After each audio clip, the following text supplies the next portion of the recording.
ஸ்டாலின் ஆட்சி. ஸ்டாலின் நிறையா பார்த்துட்டாரு. அவங்க அப்பா நிறையா பார்த்துருக்காரு. எம்ஜிஆர் எவ்வளோ பார்த்துருக்காரு. ரைட்டா? இந்த ஜனங்கள் இருக்கு பார்த்தியா, ஜனங்க தெரியுமா தெரியாதா? ஜனங்க எவனாவது இருக்கா, இருக்கா, நான் அதை சொல்ல விரும்பல. காசை எங்கிட்டு கொட்டுதோ அங்கிட்டு மாறிடுவாங்க. புதுசா அரசியலுக்கு வந்து விஜய் என்ன பண்ண போற? விஜய் அங்க காமெடி எல்லாம் அடிக்க முடியாது. துல்லாத்த மனம் துள்ளும். எவ்வளவு அருமையான படம். அது மாதிரி பல படம் எடுத்திருக்க, பல ரசிகர் இருக்காங்க. உனக்கு ரசிகர் தான் இருக்காங்க.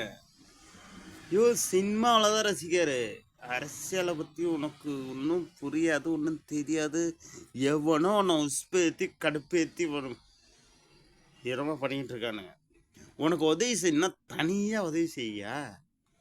இந்த பாரு, தமிழ்நாட்டில் எனக்கு ஒரு வீடு கூட இல்லை. அட்ரஸ் இருக்கு, என் சாதி சனம் சொந்த பந்தம் இருக்கு, எனக்குன்னு ஒன்றுமே இல்லை. எனக்கு உதவி பண்ண, எனக்கு ஒரு 5 சென்ட் இடம் வாங்கி ஒரு வீடு வச்சு தங்குற மாதிரி ஏன் அட்ரஸ்லையே, ஏன் ஊர்லையே எனக்கு உதவி பண்ண முடியுமா? முடியாது. அரசியல் இதே என் நிகழ்ச்சியை பாலா கேட்டாங்கன்னு வச்சுக்கோ, என் ஊர்லயே எனக்கு ஒரு வீடு கிடைக்கும். தெரியுமா? என்ன அரசியல் இறங்குறதுக்கு என்ன அர்த்தத்தில் இறங்கிட்டு இருக்கேன்னு எனக்கே தெரியல. நான் இப்போ கொந்தளிக்கிறது பொறாமையிலையோ வேகத்திலையோ கோவத்திலையோ இல்லை. இப்போ நான் காப்பாற்றுறதுக்கு தான்.